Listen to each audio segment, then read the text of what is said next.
इसमें पहला प्रश्न कौन सा है? पहला प्रश्न है हमारा, तृतीय संगम कहाँ हुआ था? ये जो संगम है इनके बारे में थोड़ा सा जान लीजिए। यहाँ संगम का मतलब है सभा, और ये सभा किसकी थी? ये सभा तमिल कवियों की थी।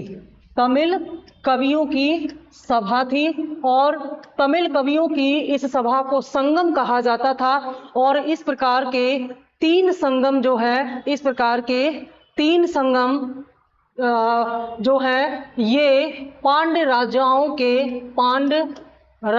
के संरक्षण में हुए थे।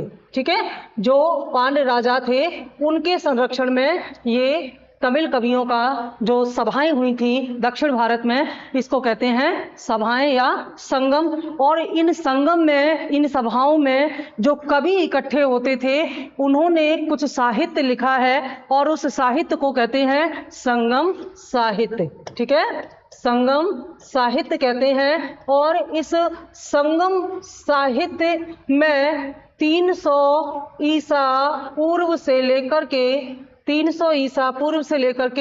300 ईस्वी तक, इस बीच का दक्षिण भारत का के बारे में महत्वपूर्ण जानकारी इस समय की जो है वो संगम साहित्य से मिलती है। तो ये जो दक्षिण भारत में 300 ईसा पूर्व से लेकर के 300 ईस्वी के बीच में जो भी हुआ है, वहाँ के जो समाज है, जो अर्थव्यवस्था है, जो वहाँ का इतिहास है, उसके बारे में पूरी जानकारी हमें कहाँ से मिलती है? ये पूरी जानकारी हमें संगम साहित्य से मिलती है। तो कुल मिलाकर के 300 ईसा पूर्व से लेकर के 300 ईस्वी के बीच का दक्षिण भारत का इतिहास जानने का एकमात्र स्रोत जो हमारे पास है वो संगम साहित्य है। और ये संगम साहित्य अलग अलग समय पर होने वाली संगम सभाओं से है जो पांड्य राजा के संरक्षण में हुई थी। ये बहुत महत्वपूर्ण जानकारी जो मैंने अभी आपको बताई, इसी को बेस बना करके आगे हम क्वेश्चन प्रैक्टिस करेंगे। तो आपसे पूछा गया है कि जो तीन संगम या तीन सभाएं हुई थी, इनमें से जो पहली सभा थी वो कहाँ हुई थी? ठीक है, पहली सभा है वो कहाँ हुई थी? तो इनमें पहली सभा जो तीसरी सभा कहाँ हुई थी? तो पहली और तीसरी सभाएं मदुरई में हुई थी। ठीक है, पहली और तीसरी सभाएं जो हैं वो मदुरई में हुई थी। और जो दूसरी सभा थी वो कपाटपुरम में हुई थी। यहाँ पर आपसे तीसरी संगम पूछा है, तो तीसरा संगम मदुरई में हुआ था। और इसके जो अध्यक्ष थे वे कौन थे? नक्कीरर। यहाँ पर कुछ आपको हम इंपॉर्टेंट फैक्ट्स बता दें, इसे आप नोट कर लीजिएगा कि जो संगम सभाओं में जो पहली संगम या पहला संगम जो हुआ था, संगम सभा भी इसको कह सकते हैं, ये मदुरई में हुई थी। क्योंकि आगे क्वेश्चन यहाँ से भी पूछा जा सकता है, मदुरई में हुई थी। और इसके जो अध्यक्ष जो थे वो कौन थे? वो थे ऋषि अगस्त्य। ठीक है, इसके अध्यक्ष थे ऋषि अगस्त्य। ये महत्वपूर्ण है। दूसरी सभा जो है, दूसरी संगम सभा का आयोजन ये कहां पर हुआ था? ये कपाटपुरम में हुआ था। कपाटपुरम में हुआ था। और इसके अध्यक्ष भी कौन थे? ऋषि अगस्त्य ही इसके भी अध्यक्ष थे। ठीक है, ऋषि अगस्त्य इसके भी अध्यक्ष थे। और जो तीसरा संगम हुआ है, इस तीसरे संगम सभा का आयोजन भी मदुरई में ही हुआ है, जो कि प्रश्न में पूछा गया है। मदुरई में हुआ है। और ये जो अध्यक्ष थे इसके वो कौन थे? नक्कीरर। तो ये महत्वपूर्ण बात है, ये है कि ये तीनों सभाएं आयोजित करने वाला जो राजवंश था दक्षिण भारत का वो था पांड्य। और इसी पांड्य नहीं होगा, पांड्य होगा। इस पांड्य राजवंश द्वारा जो तीनों संगमों का आयोजन किया गया था, इसी में तत्कालीन जो दूसरे राजवंश थे जैसे चोल और चेर, उनके बारे में भी जानकारी इसी साहित्य में मिलती है। और सबसे बड़ी बात यह है कि इसके बाद यानी कि 300 ईस्वी तक की जानकारी इस साहित्य से मिलती है। और उसके बाद पुनः 900 ईस्वी में फिर से चोल वंश की स्थापना हुई है जो विजयालय द्वारा की गई थी। तो हम यहाँ पर दक्षिण भारत को 2 बार पढ़ेंगे, एक जो होगा हमारा संगम साहित्य से रिलेटेड और बाद में फिर 10वीं ईस्वी का या 9वीं ईस्वी का हमारा चोल साम्राज्य या दक्षिण भारत का इतिहास हम पढ़ेंगे। ये प्रश्न जो था ये संगम साहित्य के संदर्भ में जो राजवंश थे उनका था। तो पहले इस प्रश्न का उत्तर तृतीय संगम कहाँ हुआ था, ये मदुरै में हुआ था। अगला प्रश्न हमारा प्रश्न नंबर 2, निम्नलिखित में से कौन सा एक महत्वपूर्ण पांड्य बंदरगाह था जिसकी प्रसिद्धि संगम काव्यों तथा यूनानी वृत्तांतों में मोतियों के लिए लिपिबद्ध है। आपसे पूछा गया है कि इनमें से कौन सा ऐसा बंदरगाह है जो कि उस समय मोतियों के व्यापार के लिए प्रसिद्ध था। तो मोतियों के साथ साथ मत्स्य व्यापार के लिए भी प्रसिद्ध था और यह बंदरगाह जो था यह पांड्य राज्य से संबंधित था और यह था कोरकै। ठीक है, आंसर हो जाएगा आपका बी, कोरकै। और ये जो कोरकै बंदरगाह था ये वास्तव में वर्तमान तमिलनाडु में स्थित है और ये बहुत ही महत्वपूर्ण बंदरगाह था जो पूर्वी तट पर स्थित था और इसके द्वारा पांड्य राज्य में मोतियों एवं मत्स्य का पालन किया जाता था। यहाँ इस तट पर मोती बड़ी मात्रा में पाया जाता था और यहाँ मछली उत्पादन का भी कार्य किया जाता था। तो कोरकै बंदरगाह इस प्रश्न का महत्वपूर्ण उत्तर है। ठीक है, अगला प्रश्न, मीनाक्षी मंदिर कहाँ पर स्थित है? मीनाक्षी मंदिर, मीनाक्षी का मतलब यहाँ मछली की आंख के समान, मछली की आंख के समान जो ऐसी देवी जिनकी आंख जो है मछली के आकार की है, ऐसी देवी का मंदिर मीनाक्षी मंदिर है और ये शिव और उनकी पत्नी पार्वती को समर्पित मंदिर है। तो यहाँ पार्वती देवी को इस रूप में दिखाया गया है कि उनकी आंख जो है वो मछली के आकार की है, तो इसे मीनाक्षी देवी का मंदिर भी कहा जाता है। और यह मंदिर, इसे सुंदेश्वर मंदिर भी कहते हैं, सुंदरेश्वर मंदिर भी इस मीनाक्षी मंदिर को कहते हैं। सुंदरेश्वर, सुंदरेश्वर इसलिए कहते हैं क्योंकि इसमें देवी के सुंदर स्वरूप की कल्पना की गई है जिनकी आंखें मछली के आकार की हैं, तो इसे सुंदरेश्वर मंदिर भी कहा जाता है। और यह मंदिर पांड्यों द्वारा बनवाया गया था और मदुरै में स्थित है। तो इस प्रश्न का उत्तर हो जाएगा मदुरै। और किसने इसका निर्माण कराया था? पांड्य शासकों ने इसका निर्माण कराया था। ठीक है, तो ये कुछ महत्वपूर्ण बातें हैं हमारी मीनाक्षी मंदिर से संबंधित। अगला प्रश्न, संगमकालीन किस चोल शासक ने श्रीलंका पर विजय प्राप्त की थी? संगमकालीन किस चोल शासक ने श्रीलंका पर विजय प्राप्त की थी? तो इस चोल राजा ने जो है ईसा पूर्व 2री शताब्दी में लंका पर विजय प्राप्त की थी, जो इनमें से है, और उसका नाम है एलारा। एलारा ने ईसा पूर्व दूसरी सदी में लंका पर विजय प्राप्त की थी, ऐसा संगम साहित्य में पता चलता है। लंका विजय किया था। ठीक है, कौन था ये एक चोल राजा था। तो आंसर है ए, एलारा। अगला प्रश्न, चोलों का राज्य किस क्षेत्र में विस्तृत था? ए, विजयनगर क्षेत्र, बी, मालाबार क्षेत्र, सी, होयसाल और डी, कोरोमंडल तट एवं दक्कन के कुछ भाग। तो इसका उत्तर हो जाएगा डी, कोरोमंडल तट तथा दक्षिण के कुछ भाग। और वर्तमान में अगर हम देखें तो ये पूर्वी तट पर स्थित है और पूर्वी तट में जो ओडिशा वाला जो तट है, जिस तरफ ओडिशा है, पूर्वी तट पर स्थित इस कोरोमंडल तट और कुछ भाग दक्कन के अगर मिला दिया जाए तो यहीं पर चोलों की राजधानी, चोलों का साम्राज्य था। ठीक है, और चोल अपने स्थानीय प्रशासन के लिए जाने जाते थे। इनका स्थानीय, खासतौर से ग्रामीण स्थानीय प्रशासन बहुत ही उच्च क्वालिटी का था। अगला प्रश्न है, कावेरी पत्तनम किसकी राजधानी थी? ए, पांड्या, बी, चोल, सी, चंदेल और डी, चालुक्य। तो कावेरी पत्तनम जो है ये वास्तव में पोहार का एक नाम है, इसका एक अन्य नाम पोहार भी मान लीजिए। इनमें से अगर कावेरी पत्तनम की जगह यहाँ पर पोहार लिखा होता तो भी प्रश्न का उत्तर वही होता। और ये वर्तमान तमिलनाडु में स्थित है और ये किसकी राजधानी है? ये पेन्नार और वेलारू नदियों के बीच में स्थित है और ये जो है ये चोल राजधानी है। चोलों ने इसे अपनी राजधानी बनाया था। तो उत्तर है बी, चोल राजधानी कावेरी पत्तनम जो है ये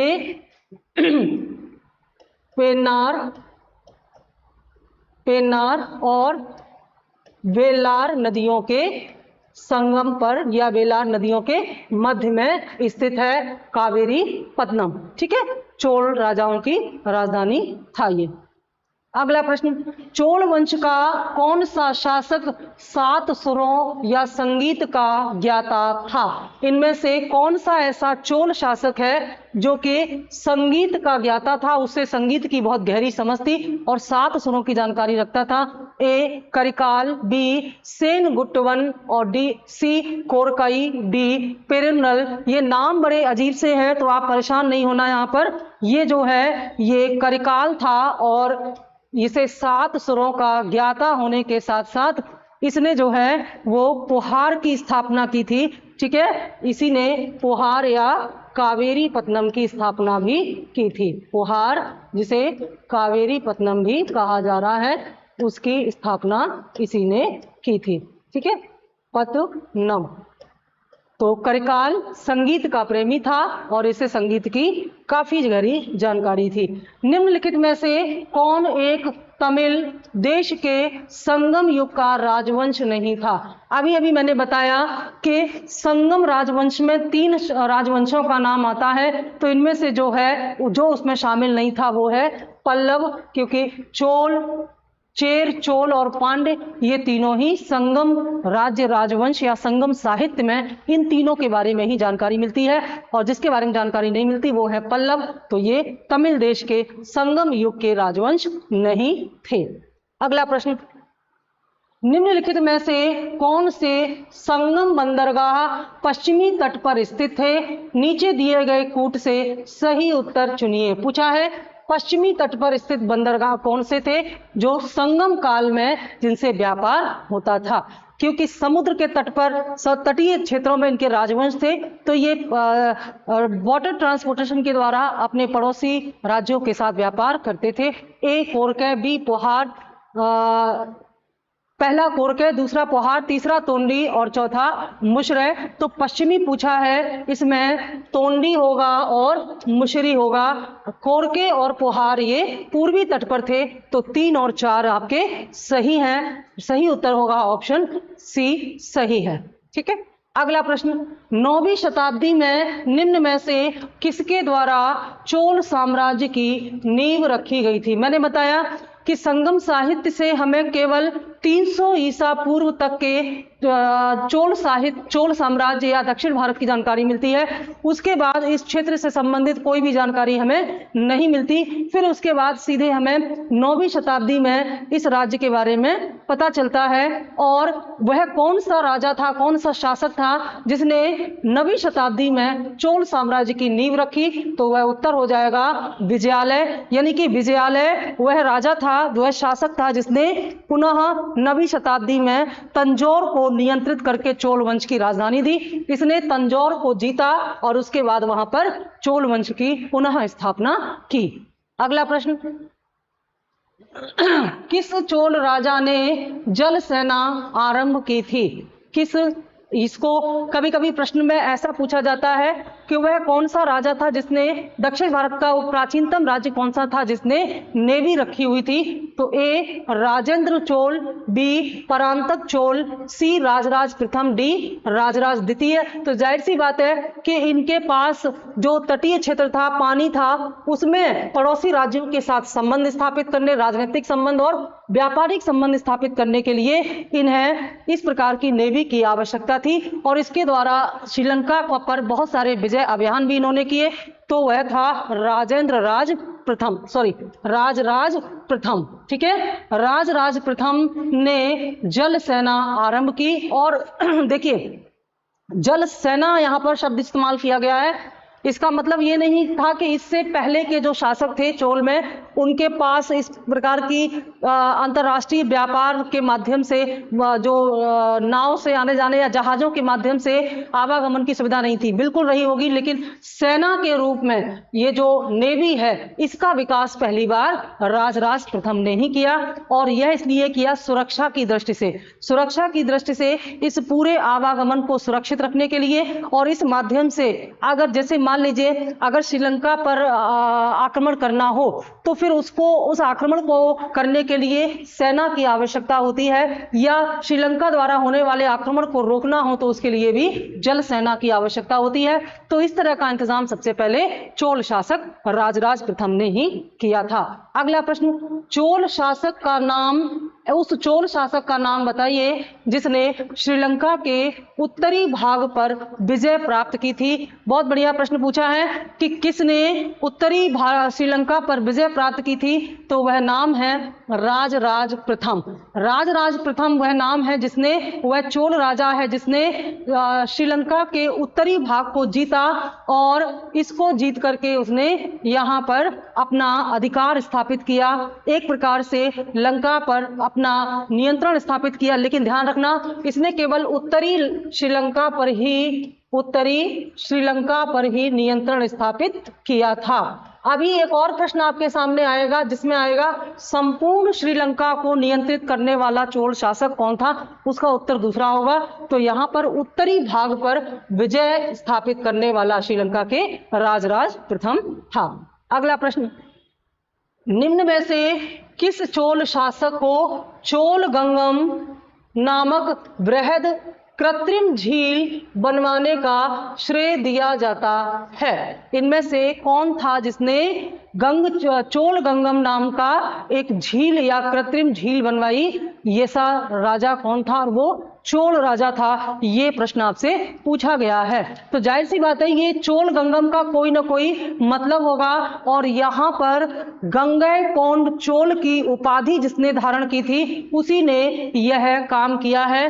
तो यहाँ पर जो राजेंद्र चोल था, जो राजेंद्र प्रथम था, इसी ने यह कार्य किया था। और जाहिर सी बात है कि इसने, जो राजेंद्र प्रथम है, इसने गंगैकोंड चोल की उपाधि धारण की थी। क्या मतलब है इसका? गंगैकोंड चोल इसकी उपाधि थी, ठीक है। और यह उपाधि इसने क्यों धारण की थी? यह उपाधि इसने पाल शासक महीपाल को पराजित करके की थी।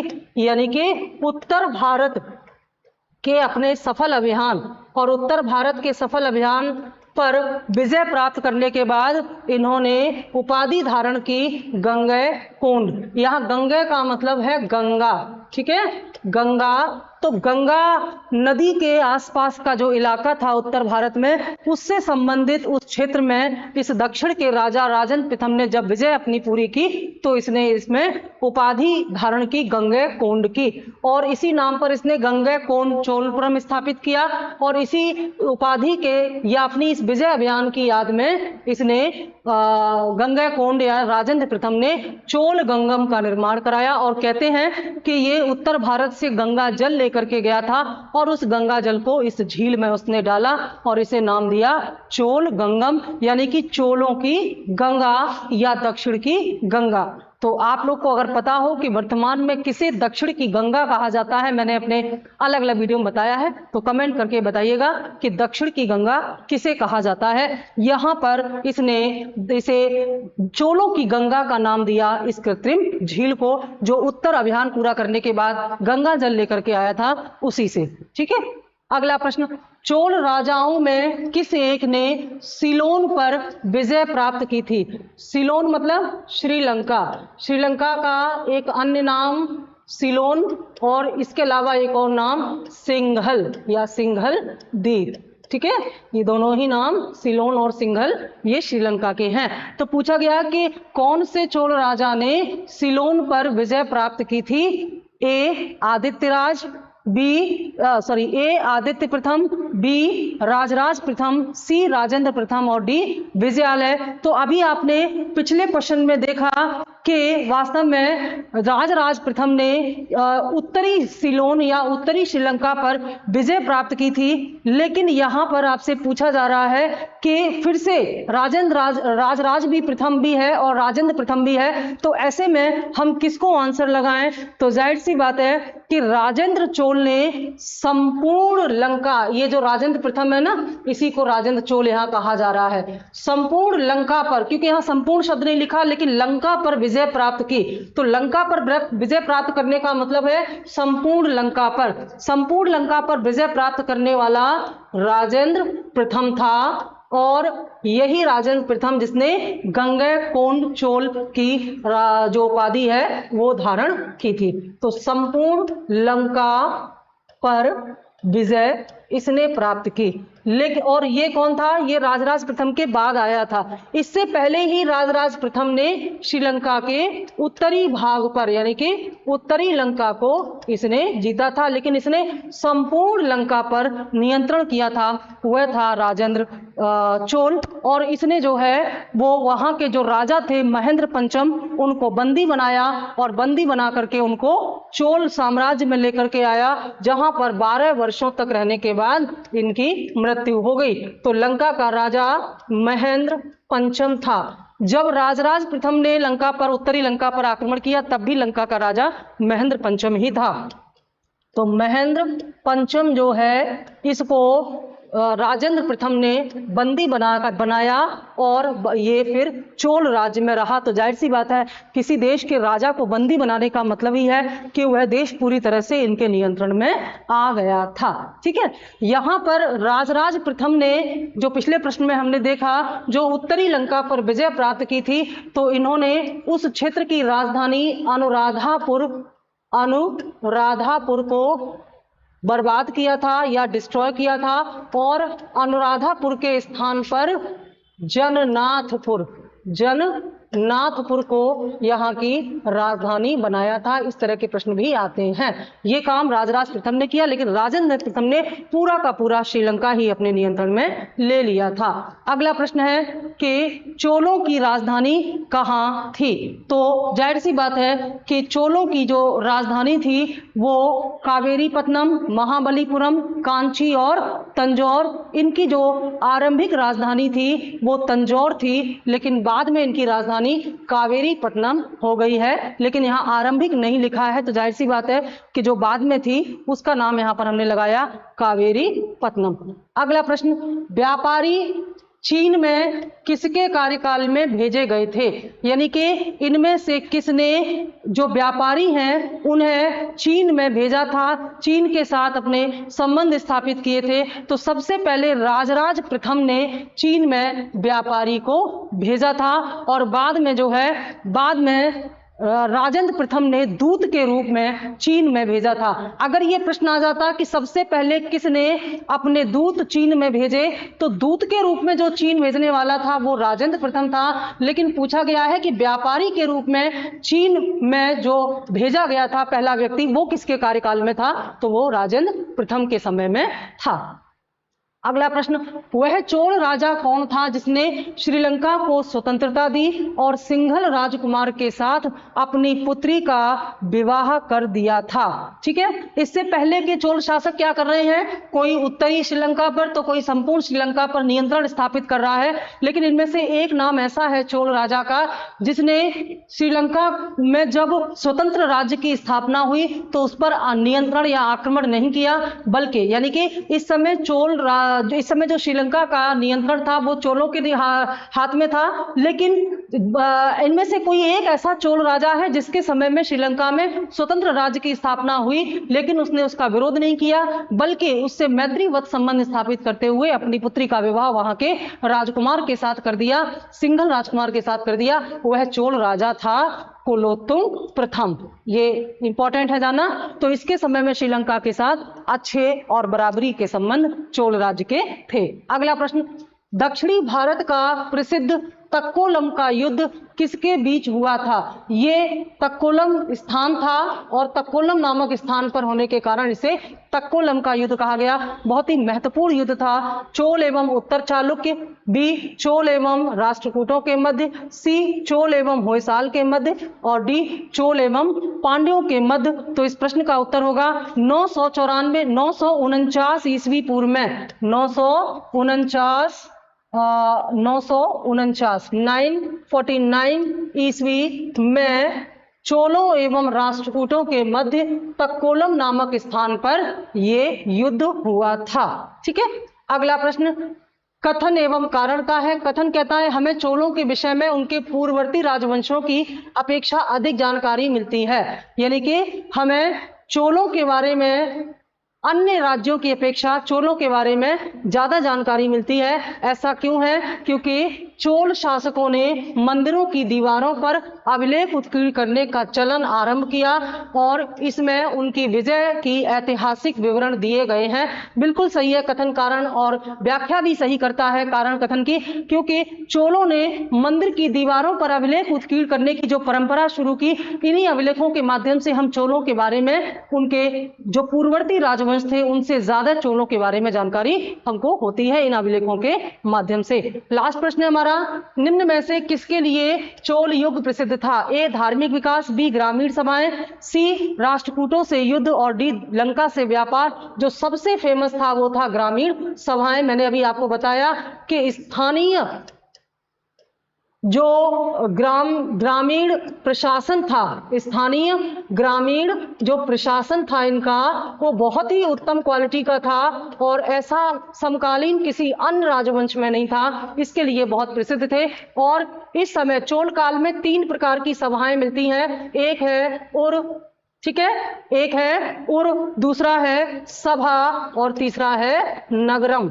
ये 3 प्रकार की सभाएं यहाँ पर मिलती हैं और इनके माध्यम से अलग अलग प्रकार के गांव का प्रशासन किया जाता था। उर क्या था? सामान्य गांव थे, सामान्य जो ग्राम थे उनकी सभाओं को उर कहा जाता था, सामान्य ग्राम की सभाओं को उर कहा जाता था। लेकिन जो अग्रहार गांव थे, अग्रहार क्या होते हैं? ब्राह्मणों को दान में दिए गए गांव। ऐसे गांव जो ब्राह्मणों को दान में दे दिए गए हैं उनको अग्रहार कहा जाता था और इनका प्रबंधन सभा करती थी। और जो व्यापारियों के नगर होते थे, जहां पर व्यापारी रहते थे, इनके जो गांव होते थे उनकी व्यवस्था नगरम नामक सभा संभालती थी। तो अलग अलग प्रकार के गांव के लिए अलग अलग प्रकार की सभाओं का इंतजाम करके स्थानीय स्तर पर पूरी स्वायत्तता दी गई थी। यानी कि चोल काल में जो गांव थे वे केंद्रीय नियंत्रण से अलग स्थानीय स्तर पर स्वयं डिसीजन लेते थे, यानी कि उनको स्थानीय स्तर पर ही डिसीजन लेने की अनुमति थी और वे ये इस प्रकार से अपना प्रशासन ग्रामीण स्तर का